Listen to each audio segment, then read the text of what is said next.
નમસ્કાર દર્શક મિત્રો, હું આપની સાથે છું રાખી અંજારિયા। સ્વાગત છે આપનું કચ્છ દે ટીવી ન્યૂઝમાં। તો દર્શક મિત્રો, જોઈએ આજના સમાચારો વિસ્તારથી। કચ્છની સ્થાનિક સ્વરાજ્યની સામાન્ય ચૂંટણી માટે 26 એપ્રિલે મતદાન યોજાવાનું છે। ત્યારે શુક્રવારે કચ્છ કલેક્ટર અને મુખ્ય જિલ્લા ચૂંટણી અધિકારી આનંદ પટેલના અધ્યક્ષસ્થાને પત્રકાર પરિષદ યોજાઈ હતી, જેમાં કલેક્ટરે જણાવ્યું હતું કે સ્થાનિક સ્વરાજ્યની ચૂંટણીને અનુલક્ષીને કચ્છનું વહીવટી તંત્ર સંપૂર્ણ સજ્જ છે।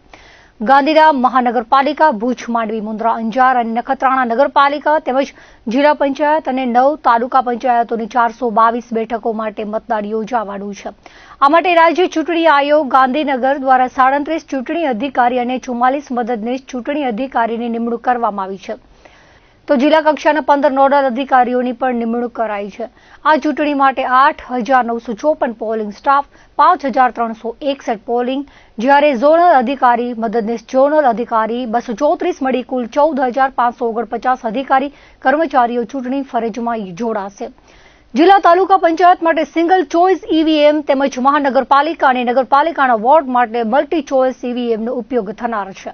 તાલુકા પંચાયત માટે 1,653 બેલેટ યુનિટ અને 1,649 કંટ્રોલ યુનિટ, જિલ્લા પંચાયત માટે બીયુ 1,528, સીયુ 1,528, ગાંધીધામ મહાનગરપાલિકા માટે બીયુ 352 અને સીયુ 273, જ્યારે નગરપાલિકાઓ માટે 509 બીયુ અને 361 સીયુનો ઉપયોગ થશે। સેવા મતદારો અને ચૂંટણી ફરજ પરના સ્ટાફને 5,733 ટપાલ મતપત્રો ઇસ્યુ કરવામાં આવ્યા છે।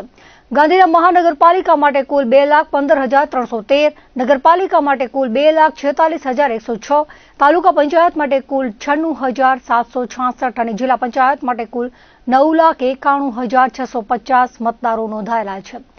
મતદાન મથકે ઉપયોગમાં લેવામાં આવનાર ઈવીએમ મશીનના સુરક્ષિત સંગ્રહ માટે કુલ 26 સ્ટ્રોંગ રૂમ તૈયાર કરવામાં આવ્યા છે। 28મીએ સવારે 9 વાગ્યાથી મત ગણતરી શરૂ થશે, જે માટે તાલુકા પંચાયત માટે 9, જિલ્લા પંચાયત માટે 10, ગાંધીધામ મહાનગરપાલિકા માટે 1 અને નગરપાલિકાઓ માટે 5 મત ગણતરી કેન્દ્રો નિશ્ચિત કરવામાં આવ્યા છે। મતદાન માટેની ટુકડીને ડિસ્પેચિંગ સેન્ટરથી મતદાન મથક સુધી પહોંચવા તેમજ મતદાન પૂર્ણ થયેથી મતદાન મથકના સ્થળેથી રિસીવિંગ સેન્ટર સુધી પહોંચવા માટે કુલ 250 વાહનોની વ્યવસ્થા કરવામાં આવી છે। નગરપાલિકાની સામાન્ય ચૂંટણી માટે 270, ગાંધીધામ મહાનગરપાલિકા માટે 234 અને જિલ્લા તાલુકા પંચાયત માટે 1,362 મતદાન મથકો પર મતદાન યોજાશે। સ્થાનિક સ્વરાજ્યની ચૂંટણીઓની પ્રક્રિયા હાલમાં ચાલી રહી છે અને એના અંતિમ તબક્કામાં આપણે સૌ જાણીએ છીએ તારીખ 26 એપ્રિલના રોજ, એટલે કે આગામી આ રવિવારના રોજ મતદાનની પ્રક્રિયા યોજાનાર છે। જો આપણે કચ્છ જિલ્લાની વાત કરીએ તો આપણી જિલ્લા પંચાયત, 9 જેટલી તાલુકા પંચાયતો, ગાંધીધામ મહાનગરપાલિકા અને 5 નગરપાલિકામાં આ ચૂંટણીની પ્રક્રિયાનું આયોજન આપણે કરી રહ્યા છે। ટોટલ 422 જેટલા વોર્ડ માટેની આ ચૂંટણી પ્રક્રિયા થઈ રહી છે અને એમાં લગભગ 1,065 જેટલા ઉમેદવારો આ ચૂંટણીની પ્રક્રિયામાં સંમેલિત છે। 1,866 જેટલા મતદાન મથકો ઉપર આપણા જે મતદાતાઓ છે એ પોતાનો મતાધિકારનો ઉપયોગ કરવા માટે જઈ રહ્યા છે। અંદાજિત 15,49,835 જેટલા મતદાતાઓ આ ચૂંટણીની પ્રક્રિયામાં ભાગ લેનાર છે। 37 જેટલા રિટર્નિંગ ઓફિસર અને 44 જેટલા આસિસ્ટન્ટ રિટર્નિંગ ઓફિસર તરફથી આ ચૂંટણીની તમામ પ્રક્રિયાઓની કામગીરી પૂર્ણ કરી દેવામાં આવેલી છે। આપણે લગભગ જો વાત કરીએ તો 9,000 જેટલા પોલિંગ સ્ટાફ તરીકે આપણા કર્મચારી અધિકારી એમાં જોડાયેલા છે। એ ઉપરાંત લગભગ 5,000થી વધારે પોલીસ જવાનો પણ લો એન્ડ ઓર્ડરની વ્યવસ્થાઓ જળવાય, એટલે કે ટોટલ આપણે જો ગણીએ તો લગભગ 14,000 જેટલા સરકારી તંત્રના કર્મચારી અધિકારી આ આખી પ્રક્રિયામાં ભાગ લઈ રહ્યા છે।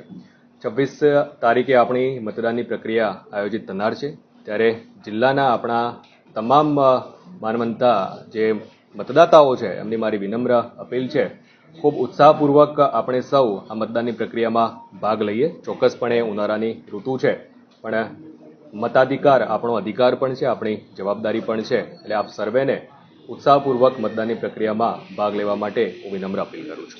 આપણે જો સમયની વાત કરીએ તો સવારે 7 કલાકેથી આ મતદાનની પ્રક્રિયા ચાલુ થનાર છે, સાંજે લગભગ 6 કલાક સુધી આ પ્રક્રિયા આપણી ચાલનાર છે। એટલે આ દરમિયાન આપણા જે મતદાતાઓ છે એ પોતાના બૂથ ઉપર જઈ અને પ્રક્રિયામાં ભાગ લઈ શકે છે।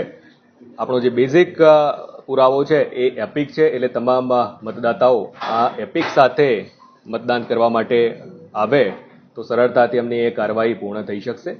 આમ છતાં પણ કોઈની પાસે કદાચ એપિક ન હોય તો રાજ્ય ચૂંટણી આયોગ તરફથી અલગ અલગ 14 જેટલા પુરાવાઓ પણ માન્ય રાખવામાં આવેલા છે.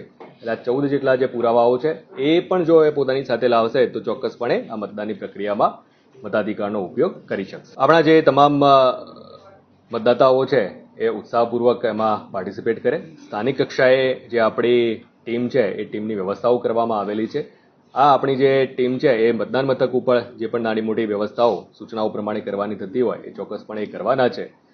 પણ ઉનાળાની ઋતુ છે એટલે જ મારી ખાસ વિનંતી છે કે જે સમયગાળો છે એ સમય મર્યાદામાં પણ આપ સર્વે ઉત્સાહપૂર્વક જોડાઓ એવી મારી વિનમ્ર અપીલ છે. આપણા જે પણ દિવ્યાંગ મતદાતાઓ છે એ મતદાતાઓને પણ અલગથી આઈડેન્ટિફાઈ કરવામાં આવેલા છે અને જ્યાં જ્યાં આપણે વ્હીલચેર વગેરે ઉપલબ્ધ કરાવી શકીએ છીએ ત્યાં પણ સ્થાનિક કક્ષાએ એ વ્હીલચેરની વ્યવસ્થા ઉપલબ્ધ કરવા માટેની સૂચનાઓ આપણે આપવામાં આવેલી છે.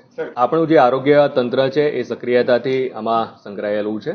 એટલે કે સ્થાનિક કક્ષાએ જે આપણા આરોગ્ય તંત્ર સાથે સંકળાયેલા અધિકારી કર્મચારી છે એ પણ ખૂબ સક્રિયતાથી જે તે આપણી મતદાન મથકની ટીમ છે એની સાથે સંકલનમાં રહેશે. ક્યાંય પણ કોઈ નાની મોટી આવી હીટવેવની કે એવી કોઈ જ્યારે કોઈ ઘટના બને છે તો એ ઘટનામાં પણ ઇમિડિયેટલી આપણે રિસ્પોન્ડ કરી શકીએ. એટલે સ્થાનિકે જે પણ એમ્બ્યુલન્સીસ વગેરે આપણી પાસે છે એને ઇયરમાર્ક કરવામાં આવેલી છે અને જે મતદાન મથકની ટીમ છે આપણા ખાસ કરીને ઝોનલ ઓફિસર્સ વગેરેને પણ એની માહિતી આપણે ઉપલબ્ધ કરાવેલી છે.